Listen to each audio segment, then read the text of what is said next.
presenter is going like, oh my God, what have I done? What have I said? Have I made any sense? Does it have any meaning? Was anyone listening? What have I done? And it occurred to me this year that it's very easy for me to show up here and show you 3 little bullet points about asking for help and showing up and being accountable. And I thought, that's the kind of lame stuff that you get out of the student handbook, or in the brochure, or on a refrigerator magnet. And they're all very noble and they're good things, and I think I made a point with you, but I really want to drive these things home to you. So this year, I really want to tell you how important they are. And again, you kind of know who I am, but I need to tell you who I was, okay? Who I was. I was you, okay? I was you. I was a freshman on this campus in 1975. It's true. It's true. And somewhere, somebody told me kind of these same things, but I wasn't listening, and I didn't do any of them. I was more involved in myself and wanted to do what I wanted to do. So I didn't do any of these things. And at the end of my first semester, this was my GPA. And do you know what happens when you have a GPA like this? You get put on scholastic probation. And they told me to fix that and clean up your act. I didn't do that. So my second semester, this was my GPA. Yeah. Somebody out there is going to do this, I know. I hope not.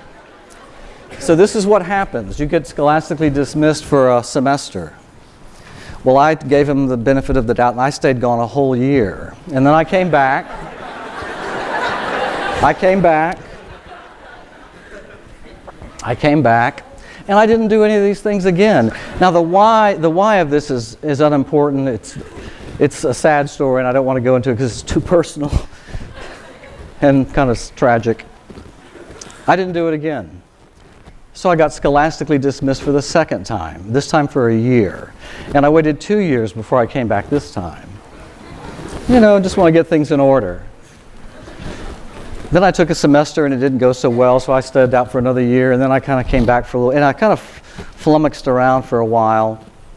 But then finally I got up the go-ahead to do it again, and I showed back up. I didn't do these things again, third time. This is what happens when you're scholastically dismissed for the third time. I don't even think they offer this deal anymore. I really don't. And that was in 1987. That's how old I am. Sad, very sad. In 1990, 15 years after my first semester here, I came back again. And this time, I had when I came back, this is what I had on my transcripts, 30 semester hours of Fs on my transcripts. You're laughing. It's tragic, I know. It gets worse. Actually, it doesn't get worse. This is the worst of it. And they didn't want to take me back in, and I asked Nancy Sutherland over at the advising, she's still here I think, is it mathematically possible for you to give me a degree from this university? I'm 32 years old at this point. So she got out her little 10-key calculator and said, this is the GPA that you need to graduate with 30 semester hours of Fs on your transcripts. Can you do that? You're going to have to make straight A's for the next however long it takes. 3.5 years later, it took me 3 years and a summer session. This is what I did.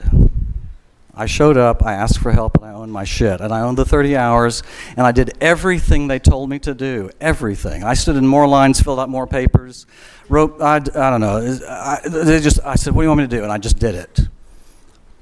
And I graduated with this GPA.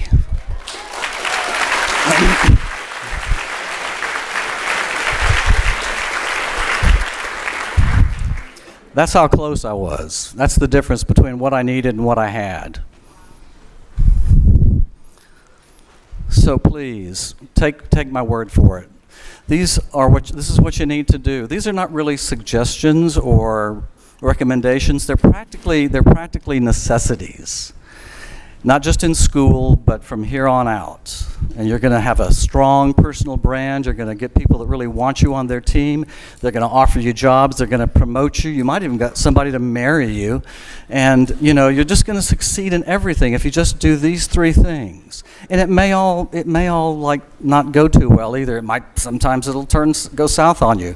But never, never, never give up, because I didn't. And by the way, the last thing, I work at the University of Texas now. That's why I wanted you, I've worked here for 8 years. I work at the university that kicked me out. Come on, we know what it is, for 3 times. So there is hope. We're done. That's it.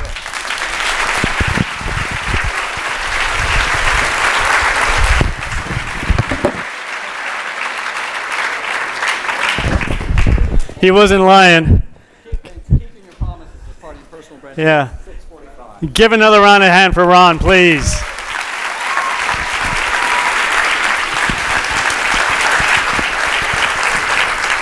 Thank you. Remember, the pre-lecture assignment is extended about a week out, so take your time with that. And you guys have a great evening.